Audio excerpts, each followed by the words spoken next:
ಬಡ್ಡಿರಹಿತ ಸಾಲ ಮಾದರಿ ರಾಯಚೂರು ಜಿಲ್ಲೆಯ ಮಾನ್ವಿಯಲ್ಲಿ ದಾರುಸಲಾಂ ಸೌಹಾರ್ದ ಸಹಕಾರಿ ಸಂಘ ನಿಯಮಿತ 3ನೇ ವಾರ್ಷಿಕ ಸಭೆ ನಡೆಸಲಾಯಿತು.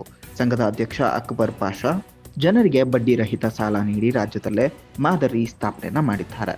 ಶಾಸಕ ಹಂಪಯ್ಯ ನಾಯಕ ಸಭೆಯನ್ನು ಉದ್ಘಾಟಿಸಿ ಮಾತನಾಡುತ್ತಾ, ಸಾಮಾಜಿಕ ಸೇವೆಗೆ ಇದು ನಿಜವಾದ ಉದಾಹರಣೆ. ಇನ್ನಷ್ಟು ಜನರು ಅಕ್ಬರ್ ಪಾಷಾನಂತೆ ಮುಂದಾಗಬೇಕು ಎಂದಿದ್ದಾರೆ.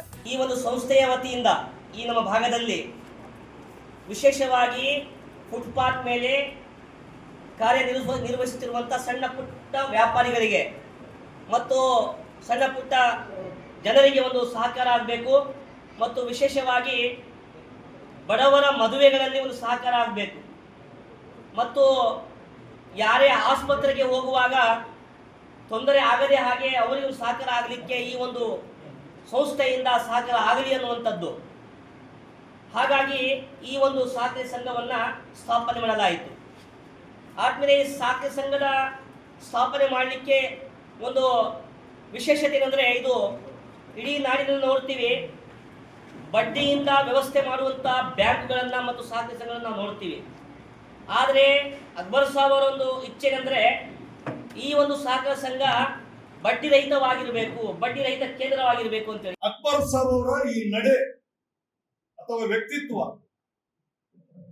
ಈ ಬ್ಯಾಂಕಿನ ಪ್ರಾರಂಭವಾದರೆ ನೋಡಿ, ನನಗನಿಸುತ್ತೆ ಈ ರಾಜ್ಯದಲ್ಲಿ ಎಲ್ಲೂ ಇಲ್ಲೋ ಅಂತ ನಾನು ಅನ್ಕೊಳ್ತೀನಿ. ಈ ತರ ಬ್ಯಾಂಕಿನ ವ್ಯವಸ್ಥೆ ಈ ರಾಜ್ಯದಲ್ಲಿನೇ ಎಲ್ಲಿ ನೋಡ್ಲಿಕ್ಕೆ ಸಿಗಲ್ಲ ಎಂಬ ಭಾವನೆ ನನ್ನದು.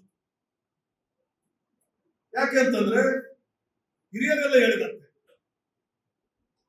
ಬಡ್ಡಿಗೋಸ್ಕರ 10, 15%, 20%, 10%, 5% ಬಡ್ಡಿ ಹೀರುವಂತ ಈ ಸಮಾಜದಲ್ಲಿ ಅದರ ಮುಖಾಂತರನೇ ಈ ಸಮಾಜದಲ್ಲಿ ನಾನು ದೊಡ್ಡ ವ್ಯಕ್ತಿ ಆಗ್ಬೇಕು ಎಂಬ ವಿಚಾರದಲ್ಲಿ ಬದುಕ್ತಿರುವಂತ ಜನಗಳ ಮಧ್ಯೆ ಬಡವರ ಬಗ್ಗೆ ಕಾಳಜಿ ಇಟ್ಕೊಂಡು, ಸಣ್ಣ ಪುಟ್ಟ ವ್ಯಾಪಾರಿಗಳ ಬಗ್ಗೆ ಕಾಳಜಿ ಇಟ್ಕೊಂಡು ಈ ಬ್ಯಾಂಕನ್ನ ಪ್ರಾರಂಭ ಮಾಡಿ ಅದ್ರ ಜೊತೆಗೆ ಪ್ರಾಸ್ತಾವಿಕವಾಗಿ ಮಾತಾಡಿದ್ರು.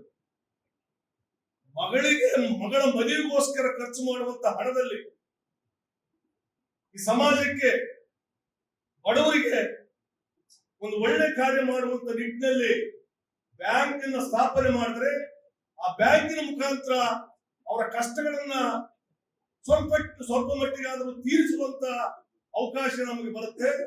ಆ ಅವಕಾಶದ ಮೂಲಕ ಜನಗಳ ಬದುಕನ್ನ ಬದಲಾವಣೆ ಮಾಡಲಿಕ್ಕೆ ಸಾಧ್ಯತೆ ಇದೆ ಎಂಬ ಭಾವನೆಗಳನ್ನು ಇಟ್ಕೊಂಡು ಈ ಬ್ಯಾಂಕಿನ ಸ್ಥಾಪನೆ ಮಾಡಿದ್ರಲ್ಲ, ನಿಜವಾಗಲೂ ತಮ್ಮೆಲ್ಲರೂ ಒಂದು ಸೆಲ್ಯೂಟ್ ಅಂತ ನಾನು ಹೇಳಕ್ ಇಷ್ಟಪಡ್ತಾ ಇದ್ದೇನೆ.